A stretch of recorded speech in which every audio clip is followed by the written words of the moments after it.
And we are live. Welcome to the first ever episode of the Sports King.Pod. We are live. The date is October 10th, and NBA Finals Game 5 has just gone final. The Miami Heat have won the game 111 to 108, forcing a Game 6 on Sunday night. Tennyson, you're the basketball guy. Tell us what you got on the game. That game was insane, dog. All right, so we're coming in. LeBron in this game, I thought when I came into the game, it was going to be like if LeBron lost this game, if the Lakers lost this game, it would be on LeBron. But to be honest, LeBron really carried this game. He had 40 points. He went, I think, 5 for 8 or 5 for 7 from 3-point land, and one of the shots that he missed was like a fading last second shot. He was going crazy. He kind of proved his like MVP status, I feel like, in this game, because every time he was out, the Lakers would be down by like 10 or 11, and as soon as he came back, they'd be back up by down by 2 or even ahead.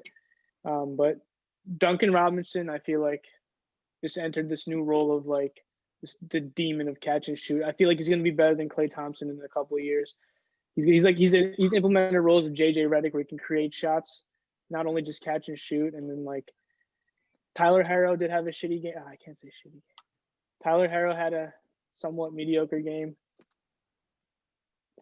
Jimmy Butler was carrying, of course. It was just a really tight game. I really liked it. I feel like this is one of the best, like, the bubble environment, not having, like, the fans or, like, this, like, kind of, like, not the fans, but, like, this actual presence of, like, people kind of allows for, like, a more, like, basketball-centric view, or, like, you can more of your shots are based on your skill, not like the setting of where you're shooting from. And it's like I really see that in the bubble today. It's like actual basketball. It's like tight games. It's not just like it wasn't just all 3-point land. It was like creating shots. It was getting in the paint. Missed that from the NBA. I like this game.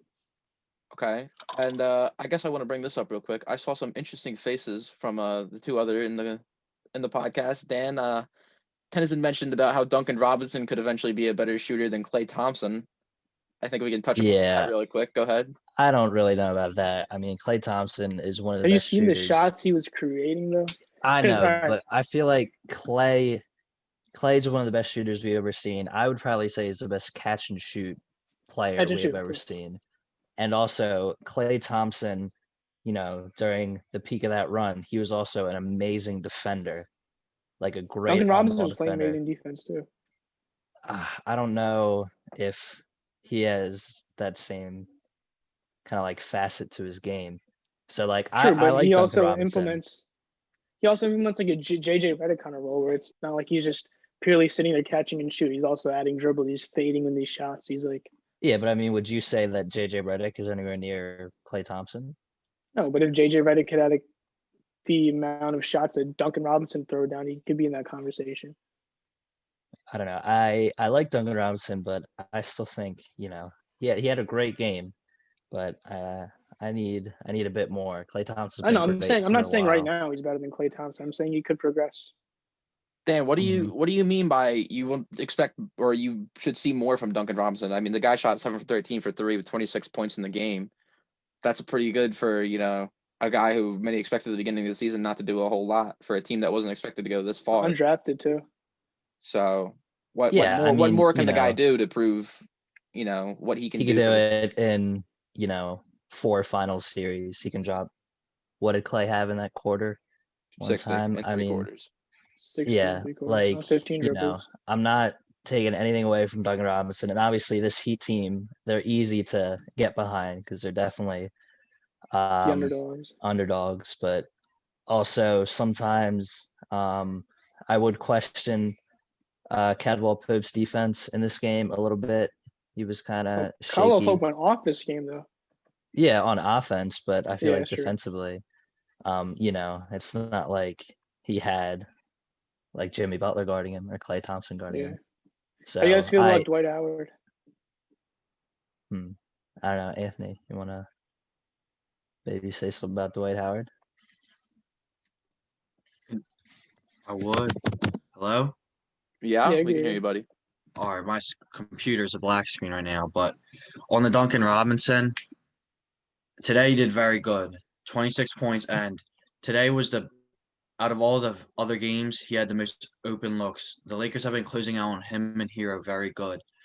But today he just got there and he has that chip on his shoulder from being undrafted. And a lot of that has to do with Jimmy Butler getting him the looks. He wants the switches, so everyone focuses on Butler, and then Hero or Robinson can sneak around.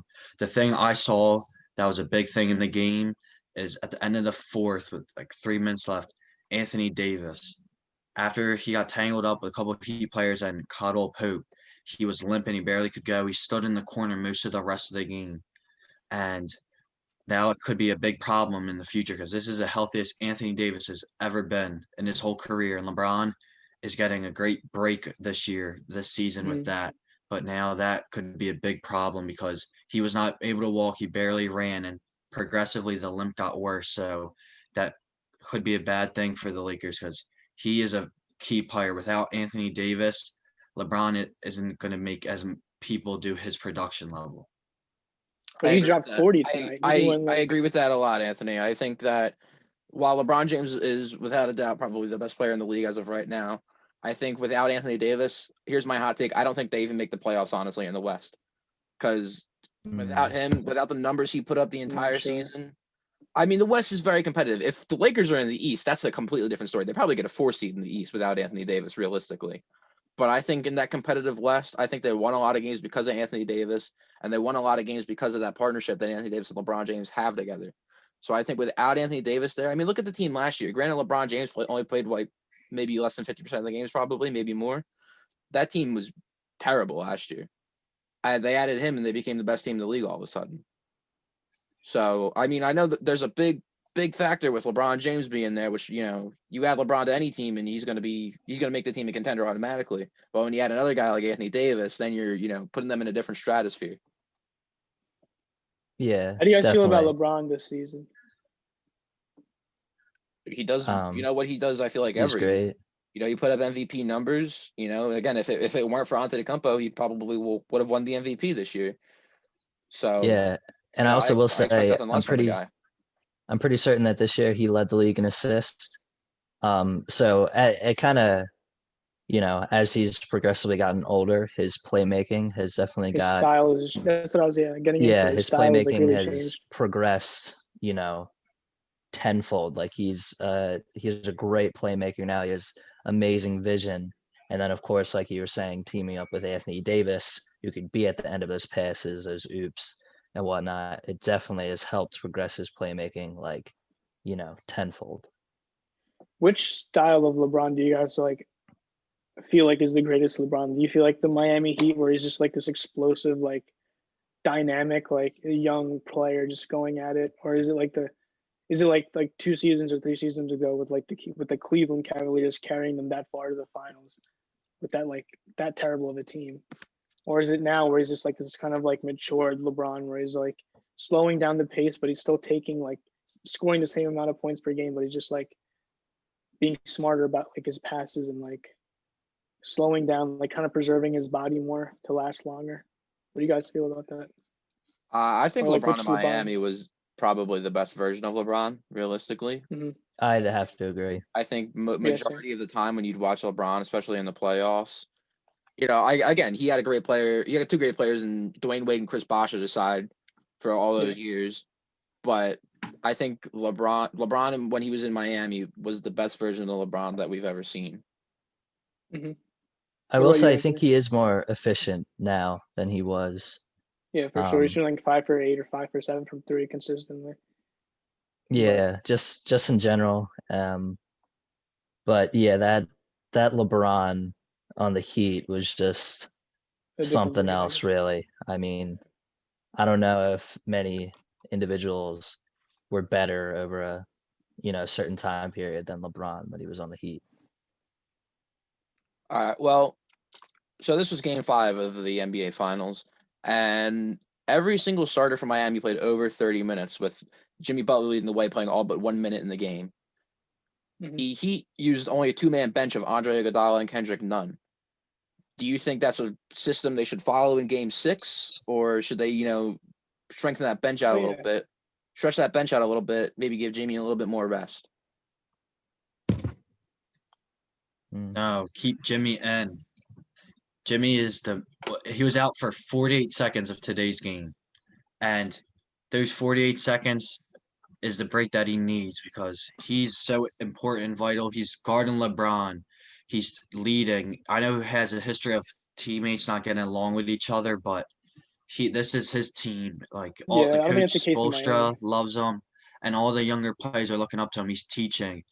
This is a very young team, and with him and Iguodala being both very good defensively, and Jimmy Butler excelling his game on offense so much is why he has to be in there. He has to be there. He's Yeah, doing I would great. He say has great performances.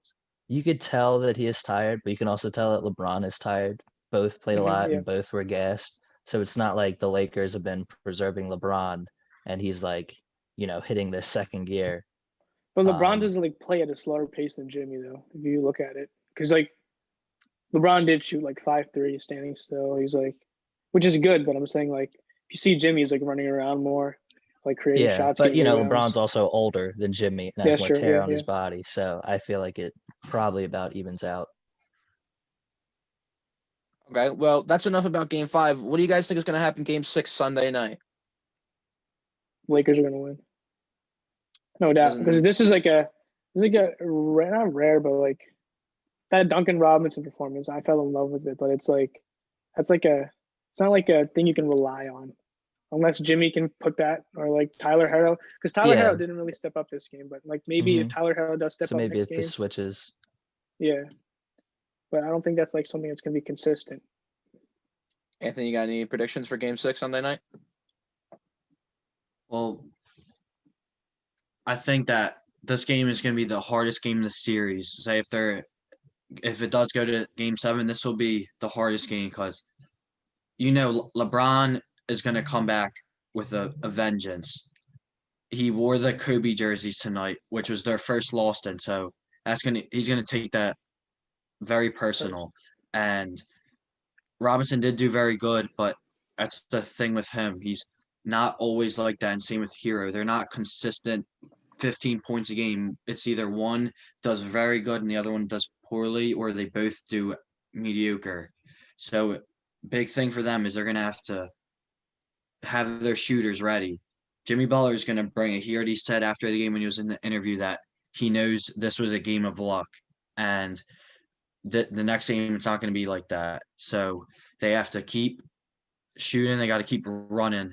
And when LeBron comes in, the thing that they did very good is they doubled him. They're not going to let LeBron James beat you. They are going to let someone like Caldwell Pope or Danny Green have a chance to beat you, or Morris. And as you saw tonight, they couldn't beat them. So keep getting LeBron the ball out of his hands. And then we will be on update for Anthony Davis news. And Dan, what do you got for us Game 6? I really do think it all depends. Even though obviously he didn't have a great game tonight, I think it will all depend on Anthony Davis if he is like, fully healthy and fully at the top of his game. And we also got to remember with tonight, Bam Adebayo had a pretty bad game too. Yeah, I was about to say So that like too, if yeah. Anthony Davis is out and Bam Adebayo can have a good game, maybe Duncan Robinson doesn't need 26. Maybe, him and Harrow can both score 15, and that's Mhm. around the same thing. So Also, I feel like the Heat had this like weird like they bring in Kendrick Nunn, but like Kendrick Nunn would have no one else to pass to for like playmaking. I feel like honestly, I feel like this might be like a hot take that they should bench Tyler Harrow. Not because Tyler Harrow is not great, but I feel like they already have Duncan Robinson in the starting lineup. They have Jimmy Butler. They have like playmakers. But I feel like on the bench when it's just like Kendrick Nunn and Andre Iguodala, there's like the only playmaker there is Kendrick Nunn. I don't I know. feel I like would say if they had Tyler Harrow with Kendrick Nunn, I feel like that'd be a really good duo.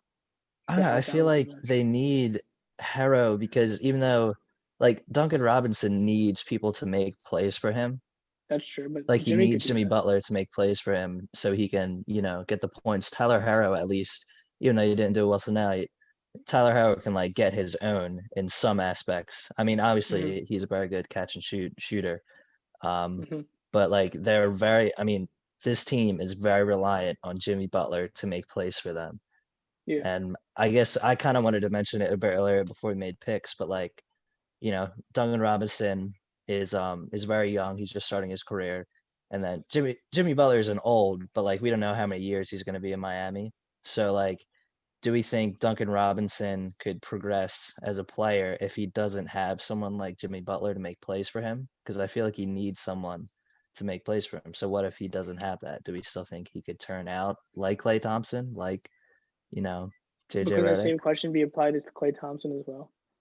Like without Curry, would there be a Klay? I mean, Curry definitely is a good playmaker, but I don't know if I guess you could say it. I guess Draymond also did a lot for playmaking. Yeah. So I guess it's a valid point, but just I feel like he might need someone. I mean, everybody probably needs someone because he's not a guy that go out and get his own, but it's just I don't know, something to think about with Duncan Robinson. Okay, so does everyone here think that the Lakers are going to wrap up the series in Game 6? I Nope. do. Anthony, you think the Yes. Heat are going to force a Game I- 7? Yep, the heat is on. I'm going to change it to Heat. I'm gonna have to I'm agree gonna with change it to Anthony.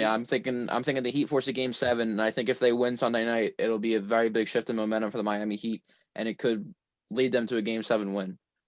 So Okay, so I'm the only Another one huge going with problem Lakers.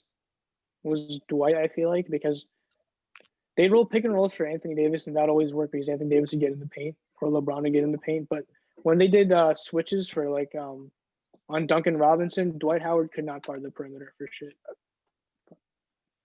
Dwight Howard could not guard the perimeter at all for especially on the 3-pointers, and that's what costed them the whole game, I guess, in the beginning especially. If they could change that to where it's like LeBron and AD and they switch on each other, that could be a game changer. But I'm not sure. I'm not sure how that would work out. Definitely be a good one. I don't see a blowout or anything in a Game 6 or a Game 7 if necessary. I think that's all we can hope for. I think just I don't really mind who wins the series as long as it's an enjoyable game to watch and just a good time in general. It's been fun watching all these bubble playoffs. I mean, really enjoyed watching all the hockey in the bubble but majority of the basketball in the bubble. It's been a good time. So All the Nuggets series, very all the good. Nuggets The series, very Suns. good. Yeah, the Mhm. undefeated Suns in the bubble, who unfortunately missed out on the playoffs. But it's been fun watching the bubble. Considering in March we were all in doubt that any of this was going to be able to happen, and now it's happening, and now it's almost over. So it's good to see. It's just good, How to do you guys feel about the? have those sports and have stuff like this going on. Do you think the NFL should have done something like that? Because looking at it now, it's I feel like it's about to close soon. Well, then I all guess these let's get right into that. Thanks, Tennyson. Let's go. Dan, you're our NFL guy here. We've got a lot of games being postponed, move around, rescheduled. Yeah. We've got a lot of false positive tests coming out of New York this morning. More positive tests the other day coming out of Tennessee. A positive test coming the other day out of New England. What do you got for us? What's going on here?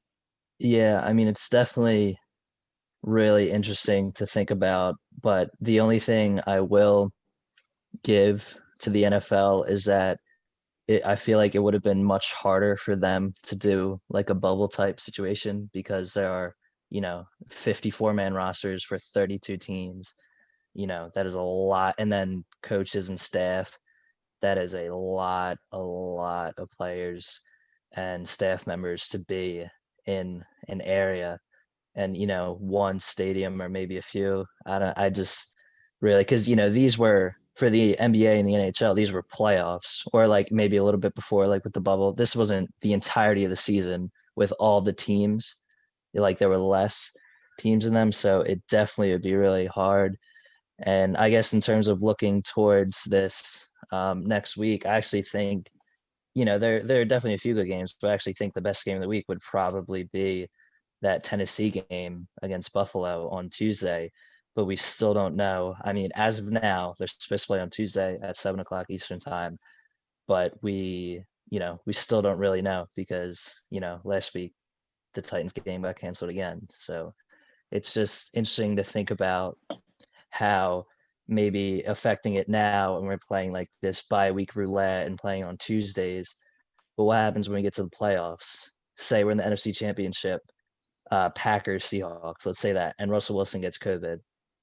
how are they going to play the NFC Championship game without Russell Wilson? You know Well, what I mean? how would you feel if they did something sort of what the MLB is doing right now? They put certain teams in certain cities and keep them in small bubbles there, and then when they move on, they move over to another bubble. I guess they would. I mean, they have to start planning that or doing that like now. They can't right as the playoffs kind of start to roll around. They can't be like, oh yeah, we're gonna go to, I don't know, St. Louis and this and that. Like we're gonna go to a bunch of different cities and do that. So I feel like they have to look ahead and start saying that now. And I don't think there's any information about them doing that. So I feel like they have to get their stuff together if we want to see the NFL playoffs, which we all want to see. I agree. So let's move on in. Let's jump right into it. NFL Week 5 this week started off Thursday night with a pretty good game between the Chicago Bears and the Tampa Bay Buccaneers. Bears won the game by 1 point, 20-19. Tom Brady pulls a J.R. Smith right at the end of the game, forgets what down it is. What do you guys think of that? Brady getting kind of old? He's starting to lose his memory a little bit? He didn't forget. He didn't forget, Bruce says Arians even Anthony. announced that today. He didn't forget. He knew what it was. Just was a bad game. The penalties. So then was he making excuses at the end of the game by No, saying he thought it was third down? no. Tom Brady knows what he's doing. He is the GOAT. I'll say it now. The first show. He's the greatest of all time. No one's better than him. He's not used to this new offense, new team. There's still a gray area. You can see that with some of the receivers, and then the offensive line was a killer last night. I think it was 7 plays in a row that there were penalties on that line. And Brady, you saw him once that drive ended on the sideline screaming, they have to do better for him. He's getting killed by Khalil Mack, Robert Quinn, and he's old. He's getting older, don't get me wrong, but after the performance he had last week, he still got it. This week, it was just not their day. But coming next week, they have a long break because they have Thursday now. They can wait till next Monday. So they'll get it. Well, what do you – topic. Oh, wait. Go ahead. Hot topic, is Brady the same Brady without Bill Belichick, or was all those rings Bill Belichick? I think all those rings are Bill Belichick, if I'm being honest. As do I. I mean, I think, it's something that could be debated quite extensively, and I don't know if we'd want to get into that. We could make a whole entire podcast on just that one topic right there. So. Yeah. I mean, something I will say with Brady and last night's performance, I mean, I feel like obviously he's older, but isn't he supposed to elevate the team? Why does excuses have to be made about the offensive line? And you're saying the weapons. I mean, he has Mike Evans. Chris Godwin was out. But I mean, they have 3 tight ends there that are playable. They have good running backs. So, there are much worse offensive lines in the league than Tampa Bay's. I mean, Russell Wilson, Seattle probably has the worst offensive line in the league. But getting to that offensive line, Brady was only sacked 3 times. He was hit 8 times. So on paper, it wasn't the worst game by the offensive line. 3 sacks and Khalil Mack on the other side. Is that really that bad? It's not that. No, it's not that bad. Anthony, let me ask you this: what more can Brady do? He threw the ball 41 times. He threw for over 200 yards, and he had a touchdown. The running game was very good. Ronald Jones had 106 yards. What more can he do? Ronald Jones did play great last night, and their run game's coming along.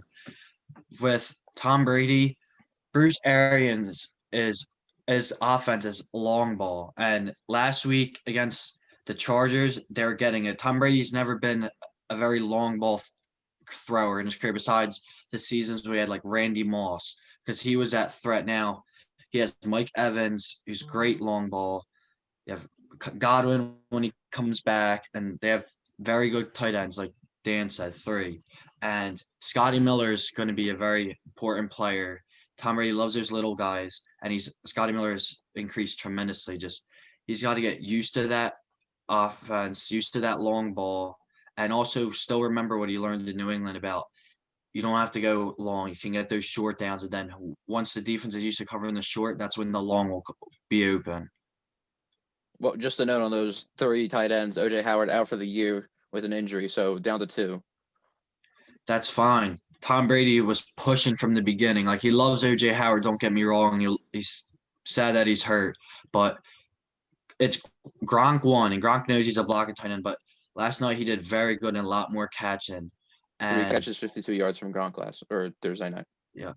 And Cameron Brady tells the coach all the time he wants him more on the field. He's a very good and young tight end, and he has a very bright future, especially with Tom Brady as his quarterback. He's going to elevate him how Brady elevated Gronk throughout his career. Okay, and during the game, Dan Vita Vea goes down with an injury that says he'll be out for the season now. How much is that going to affect that Buccaneers D line? That is very tough because, they do have, like Sue on the line as well, and the outside rushers with Pierre-Paul and Barrett. But he actually was such a big part of it at nose tackle. I know it may kind of be weird to think, but last year Tampa Bay, I believe, was actually the best run defense in the entire league, and Vita Vea was a main part of that. And their defense has been, you know, pretty good so far, I would say. And of course, Vita Vea is a big part of that. So they are definitely going to miss him because he definitely does more than just your typical nose tackle, just being like a big guy who can just stop the run. Like he helps those other guys on the line be productive. So that's going to be a huge miss for them. I agree. I agree a lot with that statement. I think Vita Vea is great, very good on that D line. I remember watching him in college at Washington. He was a threat there, and I think he's still a threat in the NFL. I think he's got very high potential in this league, and I think he's only going to keep getting better from here. Definitely. All right, so Dan, you mentioned you think Tuesday night's game, the Buffalo Bills and Tennessee Titans, is going to be the best matchup of the week. You got any other key matchups you're looking forward to this weekend? Let me see. I do think that the Chiefs Raiders game could be pretty interesting. Of course, I mean it's 4-0 versus 2-2, but I feel like the Raiders may be a bit better than a 2-2 team. I know they didn't play too well against New England, but there were points of the season where they looked really good. And of course, the Chiefs have been, very good all season long. And I guess another matchup that I do like is the Browns and the Colts, two teams who I probably before the season wouldn't think would be 3-1 at week 4. But the Colts have like the best defense in the league right now. And the Browns offense is kind of hitting on all cylinders right now, even though it was against the Cowboys defense who give up a lot of points. So I am really interested to see how that goes. I feel like it could either be a really high scoring game or maybe a low scoring game. I don't think you'll get like a 24-20 with that game. So yeah, those two, the Chiefs, Raiders, and the Browns, Colts are my two, besides the Tuesday night game, are my two matchups of the week. Okay. Anthony, how about you? You got any key matchups you're looking forward to this weekend? I have two matchups. First, the Bengals versus the Ravens. I know it's the Ravens. Ravens are very good, and they're favored a lot to win this game. But the thing I want to see is how does Joe Burrow do this weekend? He's been doing good, and he's honestly surprising a lot of people. He's doing better than what he was projected. So now he's versus a very good defense, one of the best in the league, and the high power offense of the Ravens. So, and it's a divisional game.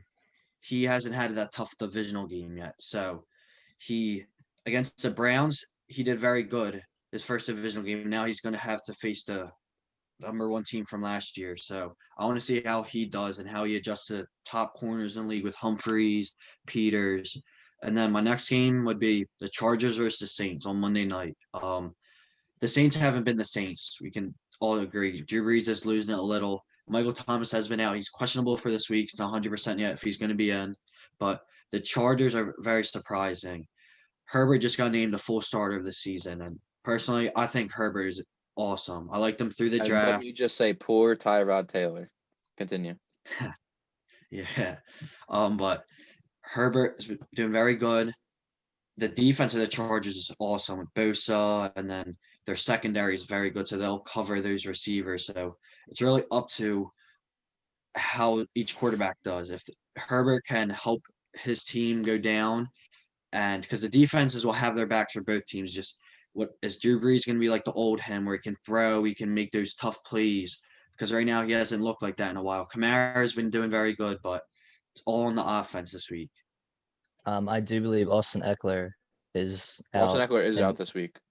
He might I be think out he's out for for an an extended extended period of time. time. Yes. Yeah. Yep. So I think Justin Jackson will be taking over the backfield. Majority of the I snaps, I think, believe. yeah, the Chargers, I think their backfield system just kind of works for the running back, just like in Carolina, because when Melvin Gordon held out, we're like, okay, is Austin Eckler going to do good? And he did really well. He did great. So I don't know. Obviously, he's very talented, but I don't know how much of a hindrance it'll be if they are without Austin Eckler compared to if the Saints are without Michael Thomas for another week, or if God forbid, if Alvin Kamara ever picks up an injury. I think that'll crush the Saints. Okay, and for the sake of it, Tennyson, any games you're looking forward to this weekend? I wouldn't be able to give an input on that. Sorry. Good enough from me. So Dan, you pointed out two games. You pointed out the Chiefs Raiders game. Who do you think is going to take that one? I think the Chiefs will take it, but I think it will be a pretty close game. I see a 3 or 4 point victory from the Chiefs. Okay, the line is Kansas City -12. You taking it? I would take Raiders +12, definitely. Okay. And then the other game you talked about, Bills Titans. Who are you liking in that one? I like the Bills. I think it'll be I'm pretty certain that Corey Davis is out for the Titans, and AJ Brown I don't think will come back this week. I think he's questionable. He may be a game time decision. So I don't know how much obviously the Titans rely on the run, but they also, especially this year, Tannehill has been really great with the pass at points in the season. So I think they'll miss that aspect. And Josh Allen, man, he's just rolling right now.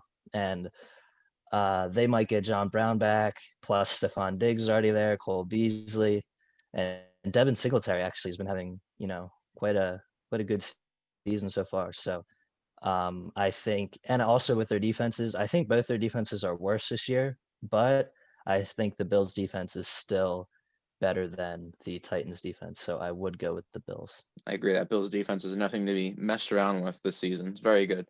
Anthony, let's look at you now. You picked the Bengals Ravens game as one of your games to look out for this weekend. Who are you taking in that one?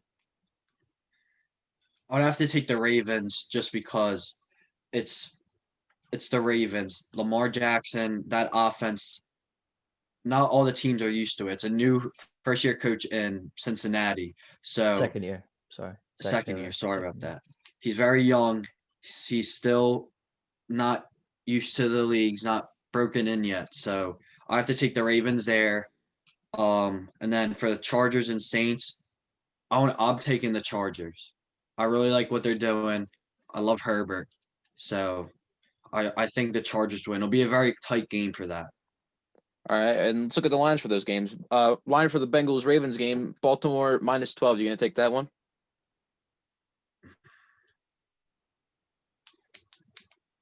I'll take the Bengals +12. Okay, and what about for the Chargers Saints game? The line is New Orleans -7.5. Oh, I'm taking the Chargers on that. Okay. +7.5. All right. Well, then I guess let's segue into the next part. Let's talk about the MLB postseason real quick. Wild card and NL and ALDS have all officially wrapped up as of now. The ALCS will show the Houston Astros against the Tampa Bay Rays, and the NLCS will show the Braves and the Dodgers. Anthony, I guess I'll ask you first. Who do you like in both these series, and tell me why?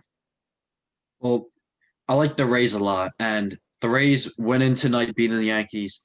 I thought the manager was very smart. So he started Glance now. Ooh, I might have said that wrong. Glass now. But yeah. And he only pitched 2 innings.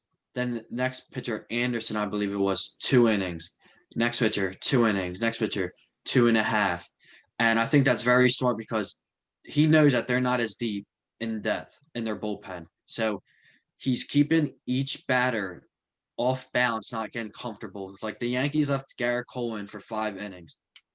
The Rays already seen Garrett Cole earlier in the series, and then the Yankees are so deep in their bullpen that they can have starter after starter go because the Astros versus Rays is Sunday. It's 2 days, so they'll have 1 day of rest and then they'll have to play Sunday. So I like the Rays for that. And then the Dodgers versus the Braves. The pitching matchup hasn't been announced for that, but I like the Braves. I know the Dodgers have high power offense, but the Braves with Ian Anderson, Max Fried, they're just they have the best young farm system. Their players, Freddie Freeman is one of the best in the league. No one has a nicer lefty swing. He can hit it left side, up the middle, right side. He's so hard to beat. And, Dodgers postseason, like Kershaw, I think he's going to get game one start. He has that history of not being able to produce. So I have the Braves and I have the Rays. Okay. Dan, would you care to make a selection of who you think is going to make it to the World Series? I would have to agree. I think especially the Rays, they kind of got a good feeling factor around them. They're hot. I mean, they beat the Yankees, who are, they're tough to beat. They got so much star power on that team. They got a lot of money invested in that team, and yet they still beat them. So I definitely feel good about the Rays. And then the Braves, they're just very well rounded, and I feel like they could get past the Dodgers. And the Dodgers are always shaky in the postseason. You never know with them. So I would have to go with the Braves and the Rays.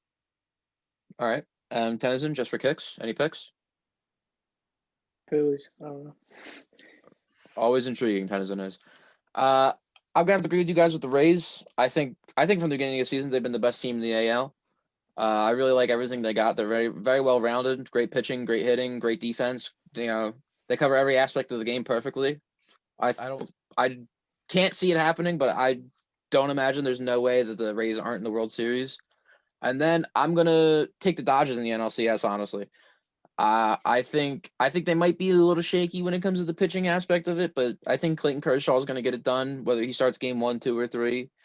I think that lineup is nothing to be messed with. You look at Mookie Betts, Max Muncy, Cody Bellinger. And that's just the top of it.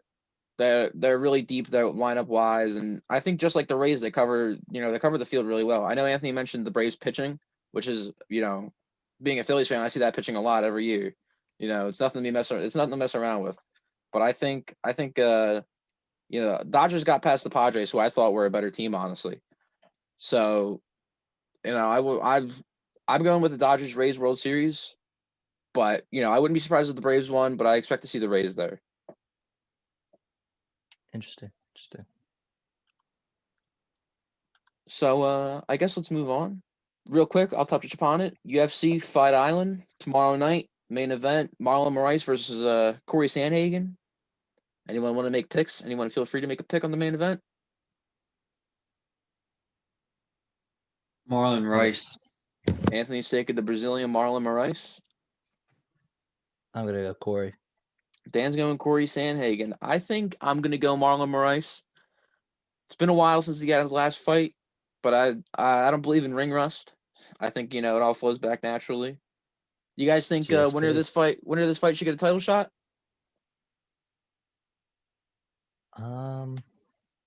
Yes. Why not? If I'm the defending champ and someone is hollering at me for a fight, give them. You have to prove your worth. You prove that you're the champ. So Anthony, you don't think that Aljamain Sterling deserves the bantamweight title shot against Piotr Jan? You think winner of this fight should get it? Well, I say I like my Rice a lot, and I think he should win. That's my pick. But if he loses, I'll definitely give Sterling it just over because how much better Sterling would be then. Well, Marlon Moraes is the number 1 ranked bantamweight right now, I believe. If not, he's top 3. I'm not exactly sure on the rankings right now, but today's UFC rankings don't really mean anything. But I think if Moraes wins the fight, he gets the title shot. I think if Sandhagen wins the fight, then Aljamain gets the title shot. And then Moraes can go fight I lost my train of thought. Moraes wins, he gets the title shot. Sandhagen wins, Aljamain gets the title shot. Yep. Tennyson, any picks on this fight? No, man. Still gotta touch up more on these sports. Just focus You know on what? That's basketball right. right now at the moment. This is episode 1. We're here to learn, here to teach each other. You know, that's what we're gonna do. I'm gonna force you to watch UFC. I guess real quick, I'll touch upon it real quick. NHL draft happened just the other day. Lafreniere went number 1 overall to the New York Rangers. I'm not too well rounded on the NHL draft, so I'm not gonna make too many comments on it. One thing in NHL, Torrey Krug today signed a 7-year deal, $45.5 million with the Blues. Very good defenseman that was on the Bruins, has over 50 points within the past 4 seasons. So Bruins, sad loss, That's but a big loss for the Bruins right there. I mean, their defense is already very good. I think they should be fine without him, but that is a big blow to them. In other news, Braden Holtby signs with the Canucks. I thought it was an interesting move. I figured after Thatcher Demko's performance in the playoffs that the Canucks would look into him, using him a little bit more. So I thought it was a little bit of a surprising signing by me. I think it was a 4-year deal, maybe a little bit less, maybe 2. I'm not sure. But I thought it was a bit of a head scratcher for me. But I like the move. I think Braden Holtby's still a good goalie. I don't know if it's a backup role. Here it is. Yes, Braden Holtby signs a 2-year deal, $8.6 million. Not too bad. It's not bad. 2 years. I think Braden Holtby still got it. I think they should start Thatcher Demko. I think Braden Holtby should be used as the backup. I think if he is used as the backup, then they'll be very good. But I don't know. I wouldn't start him all the way. Got to give the hot hand a chance. The young guy. Correct. I feel like he proved himself quite well.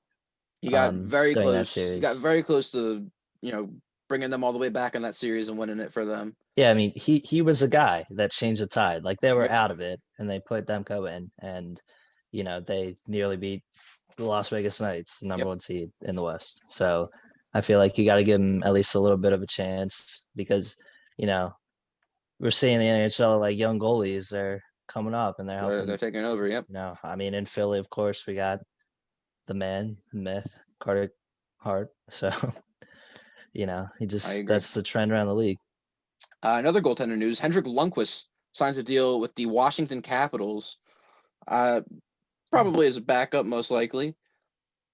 But I mean, Henrik Lundqvist. I know his tail end with Rangers, kind of bad, but it's Henrik Lundqvist. I mean, the guy's a good goalkeeper. Looking to get a ring. Definitely. Maybe he can get one with the Capitals before he calls it quits. Veteran can teach the goalie. Exactly. The way you can look at it.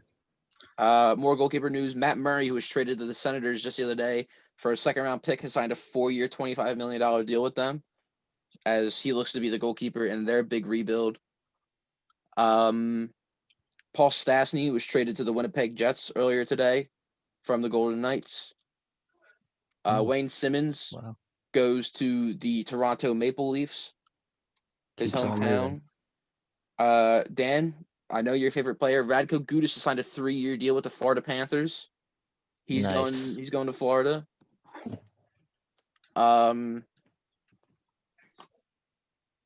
Patrick Maroon and Luke Shen both re-signed with the Tampa Bay Lightning. Nice moves for them. Dominic Kubalik and Malcolm Subban extend with the Blackhawks. I think I saw earlier that Corey Crawford is on his way to the Devils. So that's a pretty decent pickup. They just dropped Corey Schneider the other day. Granted, he hasn't been good at all recently, but they find their goalkeeper. Anybody else got anything to say on hockey? Don't think so. Tennyson, go Flyers. The Flyers, Carter Hart. Go Flyers. All right, I like it.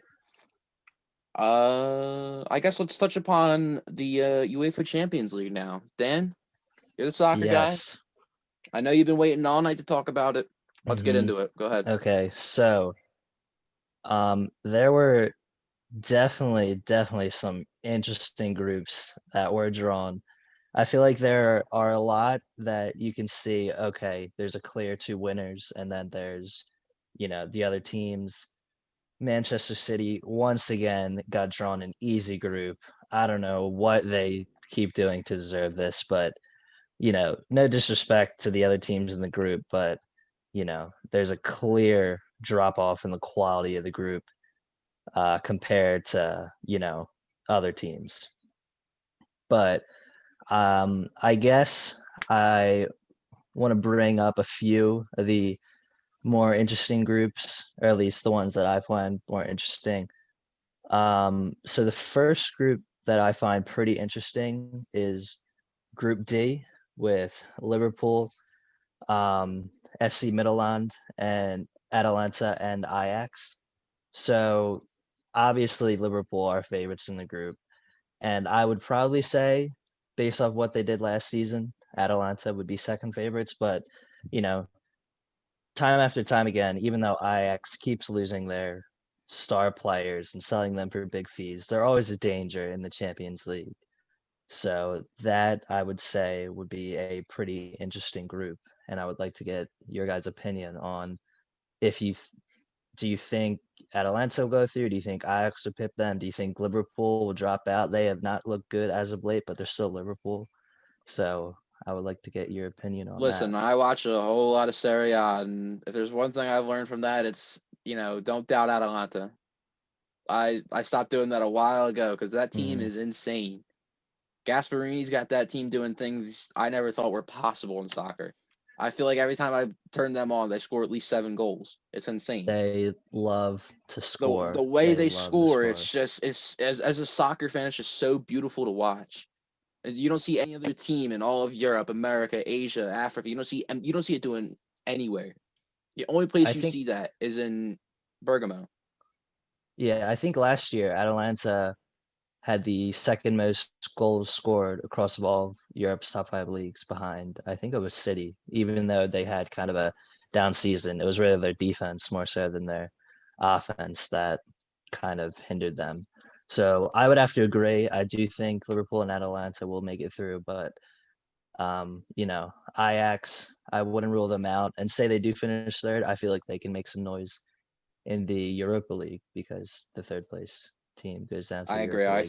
think I don't want to say Liverpool gets through easy, but I think they get through, and I think Atalanta also get through. I think Ajax puts up a fight, makes it difficult. Maybe it goes down to the last match day 6 of the Champions League. But I think ultimately it'll be Liverpool and Atalanta going through in Group D. Okay. And then I have 2 more groups I would like to talk out. Go for it. So this group I think is a little less interesting, but just for the name value, Group G, Juventus, Barcelona, Dynamo Kiev, and then Ferencvárosi. I believe this is the team out of I think it's Hungary this year. Usually it's FC BS, but they did not make it this year. So, Ronaldo, Messi, they have the name value. They're the 2 best players in the world still. I don't really care what anybody else says. So obviously I think those 2 teams will get through. Both have had interesting summers, Barcelona more so than Juventus, with, of course, the whole Messi saga and the board with Bartomeu firing Setien, hiring Koeman. So who do you think will win the group? Do you think it will be Juventus or Barcelona? I think my bias is going to appear here a little bit, but I think Juve wins the group. I think they do it easily. I think there's a lot of things going on in Barcelona that makes them a bad team. They're not the same team that they were a couple years ago. They're definitely not the same team they were when they won the Champions League a few years ago against Juve. But I think Juve should easily win this group. I think the other 2 teams won't put up much of a fight, but I think the games against Barcelona will without a doubt be interesting. But I think after getting 2 easy wins from both of those teams, so 4 wins, 12 points, I think as long as I think if the home fixture, if they can beat Barcelona at home in Turin, and then maybe get a tie at the new camp or even win that game possibly, I think Juve should run away with this group realistically. Anthony, do you think it will be different? Maybe your I don't bias will think show. my bias won't show. I love Barcelona. I love Messi.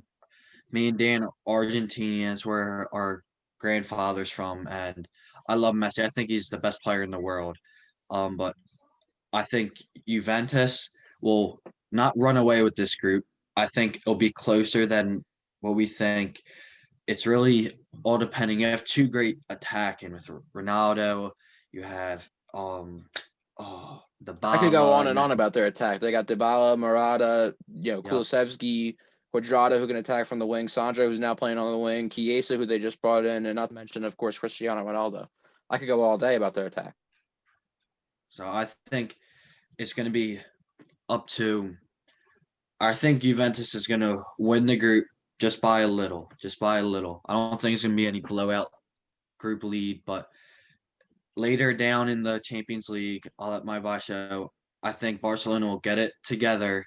They'll get Griezmann and Messi and Fati and everything sorted out. They have De Jong in the middle. They have Pjanic, who they just got on the trade for Arthur to Juventus. So maybe he can help out a little, knowing what they do out there. But I think Juventus will win just by a little. Okay. All right. So the last group I want to look at, which I think is actually the most interesting group, is Group H. Manchester United, RB Leipzig, Istanbul Başakşehir, and PSG. So Dan, I'm going to looking need you at to say it, that Istanbul team just one more time. Istanbul Başakşehir. And you know for a fact that you're saying that right? I know for a fact the last group I definitely mispronounced the third team, but Istanbul Başakşehir is definitely the correct All right, ladies pronunciation. and gentlemen, let's give it a hand. Daniel Price. Mhm. I would never pronounce it right in a million years. Okay. All right. Back to the, actual soccer. But so I would say, even though they've had a shaky start to the season, that PSG are still favorites in the group because they are PSG. They still, the team isn't structured too well, I would say. I would definitely structure it differently. I feel like they should have brought in more players, which is something that Thomas Tuchel has, he has released his frustrations to the board. So I wouldn't be surprised if something were to happen there because the board also gave him a penalty. They fined him for speaking out against them. So, PSG are definitely shaky, but the thing that we have to remember, they have Mbappe, they have Neymar. I would say they're top 5 players in the world, along with Kevin De Bruyne, Ronaldo, and Messi. So that class will, I feel like, see them through. United have had a terrible start to the season. They had a terrible transfer window. This Jadon Sancho saga lasted too long. You think they would just pay the extra 20 million after their initial offer, but they didn't. But they spend 30 million to bring in Donny van de Beek, which I believe could raise to 40, and then are paying Cavani high wages, and then bought Adama from Atalanta for 30 million. It all doesn't make sense to me. And United fans, they're screaming Woodward out again because they are really fed up with all that has happened, but with since Sir Alex retired. So they're an interesting case. Obviously, there's still a lot of class to their team. Pogba, Rashford, Fernandez. They still got a lot of class to their team, but it's very interesting to them. And then there is, of course, RB Leipzig, who made it very deep into the Champions League last year. They did lose their star man, Timo Werner, to Chelsea. However, they're just great at developing young players and just competing consistently. And of course, they kept a hold of Dayot Upamecano, their center back. They signed him to a new deal, which is fantastic for them. They have a mixture of just young stars and kind of established players that, just help them win, just like they did last year. So I think this will definitely be an interesting group. Istanbul, they're solid in the Turkish league, but they will definitely be the whipping boys of the group. And I guess I don't know if it's too much of a hot take now, but I do not see Manchester United going through. I see PSG and Leipzig going through. I could even see Leipzig topping the group, but I feel it's more likely that they come second and United will go to the Europa League. Okay. Well, first of all, bless you. Second, I disagree with that. I think Manchester United do go through. I think I don't see Leipzig doing what they did last year. I think they're still a good team. I think they could, surprise some people, but I think United are gonna make it through. I don't think they probably won't make it past the round of 16, but that team's in a lot of turmoil. They got to figure a lot of things out. I think Ole's on his way out probably. Uh, you know, they got to figure out what they're going to do. I mean, if you're going to pay 80 plus million for Maguire last year and then not be willing to pay all this money for Sancho when we know how good he is and how good he's going to be.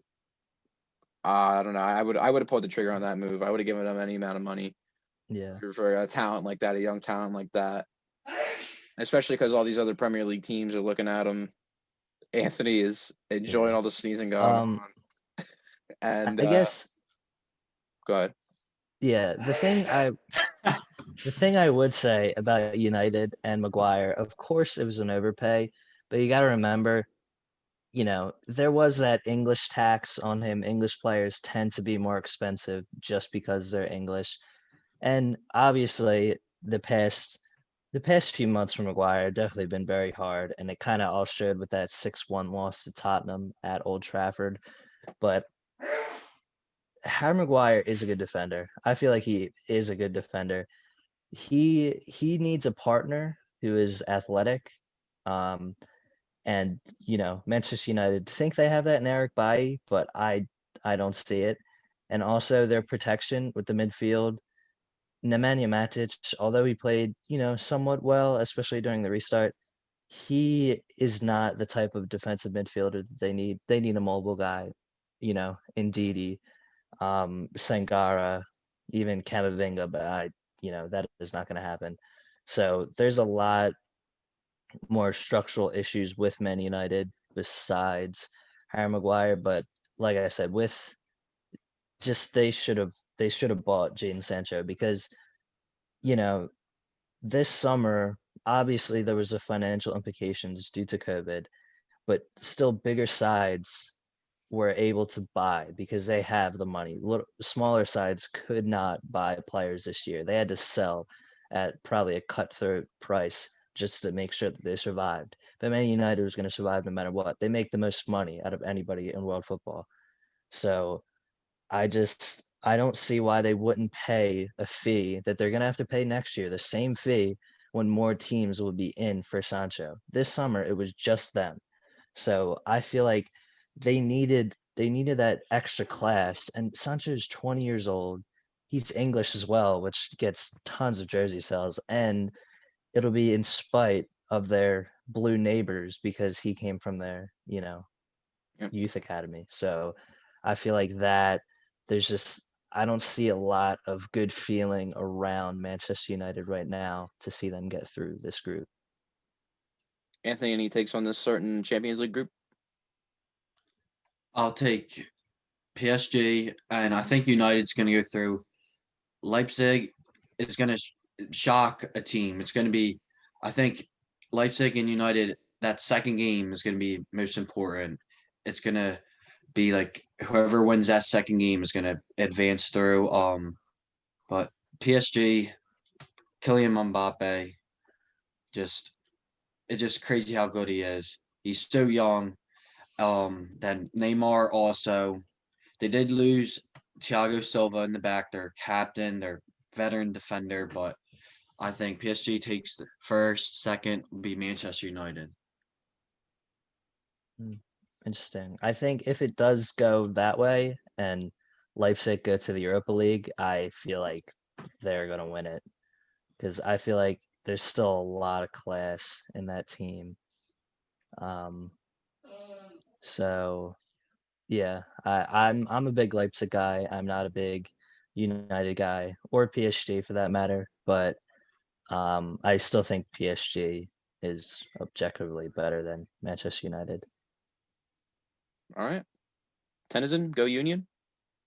Pakistan. I don't know. All right, there we go. Transfer window closed on Monday, Dan. Summer transfer window officially closed. Who are the winners and losers of the transfer window besides Manchester United being losers? Yeah, Manchester United are definitely losers. I guess the international transfer window closed, but the domestic transfer window between the Premier League and like the Championship and the lower leagues is still open. So that could I don't know if that'll help like the bigger sides, but maybe some mid-tier to low table clubs.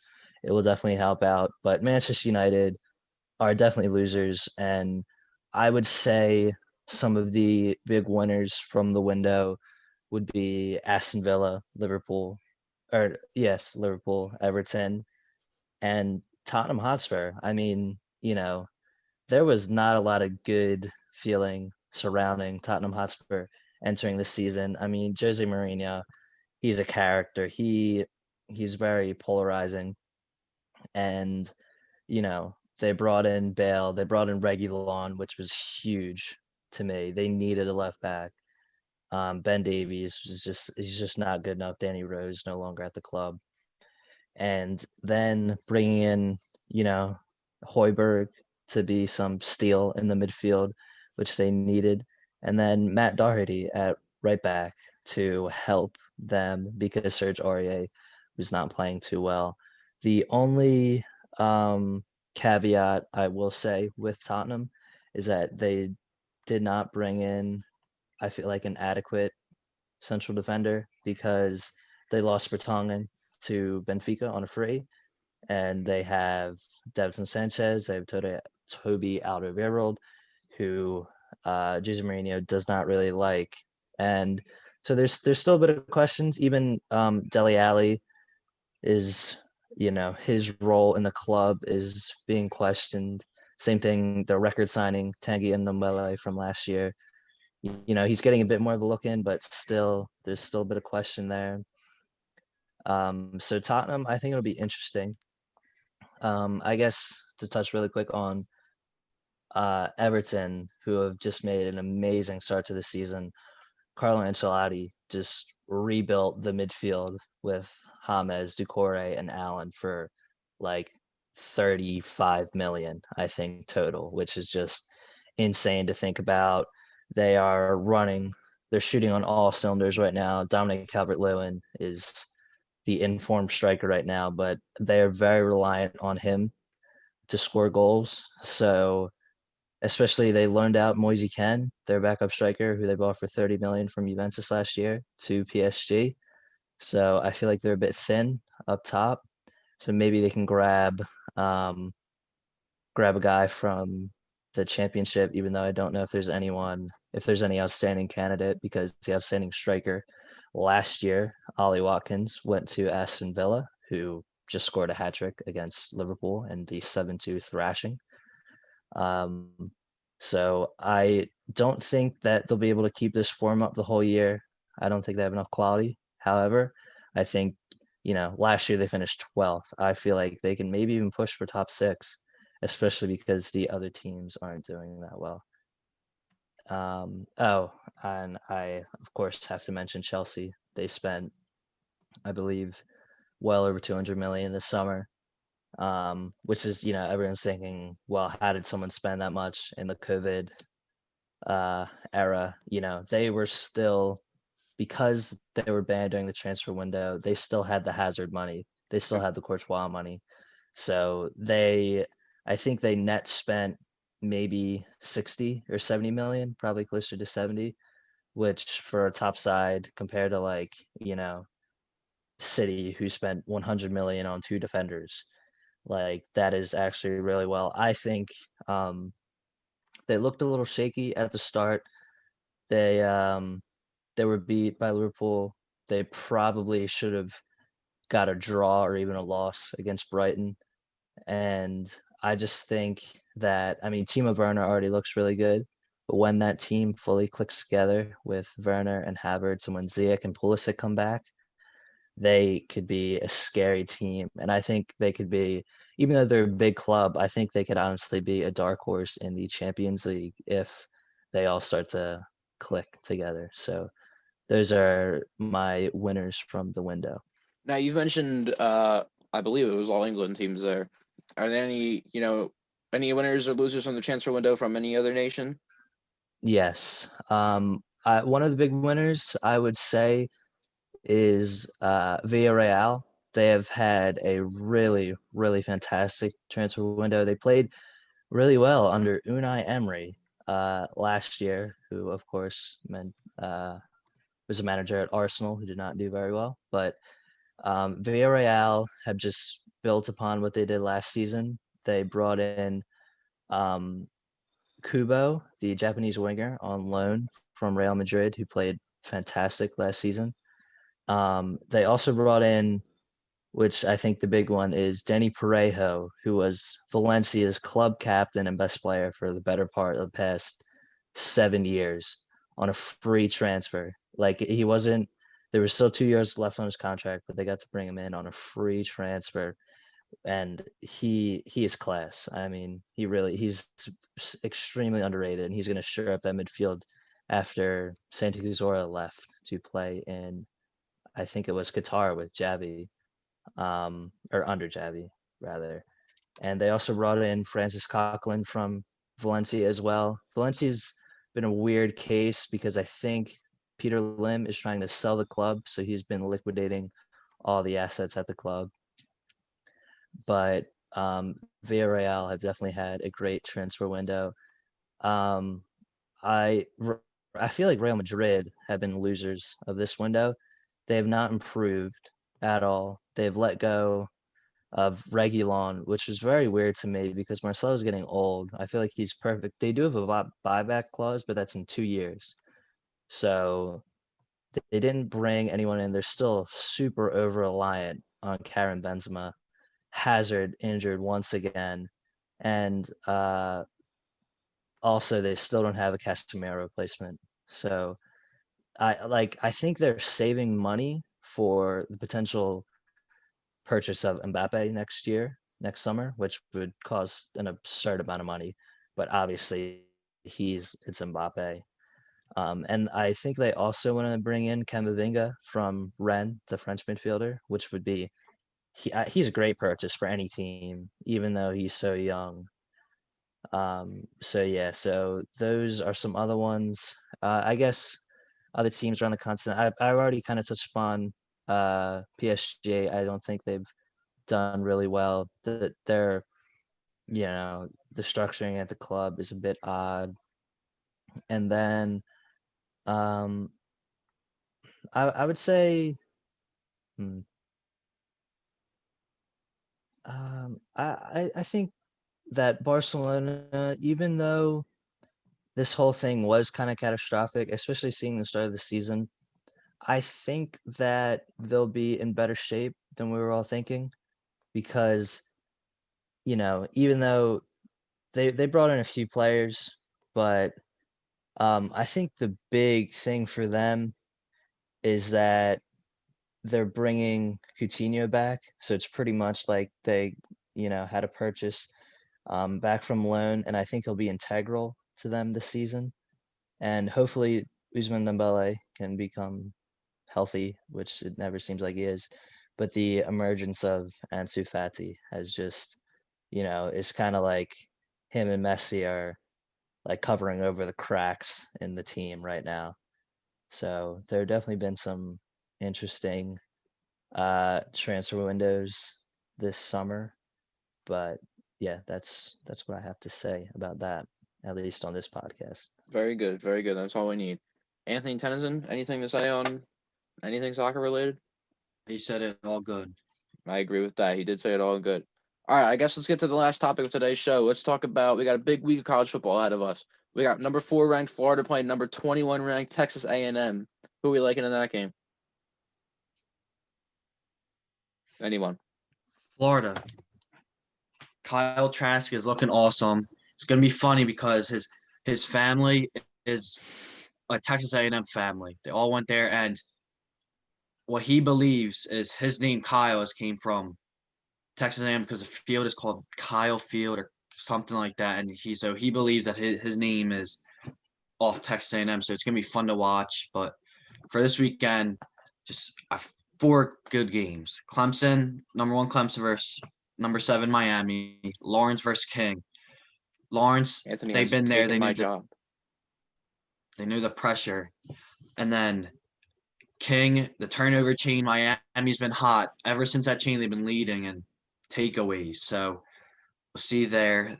Alabama versus Ole Miss. Matt Carroll for Ole Miss is looking very good. And Alabama is favored, but that could be a possible upset. Then the Red River Showdown. I said that right, and stutter, with Rattler versus Ellinger, and two great offenses, but Oklahoma never a good defense. We saw that in the Kansas State game. So I think it's gonna be a high scoring game there. And then I think probably the best game is gonna be number 3 Georgia, number 14 Tennessee.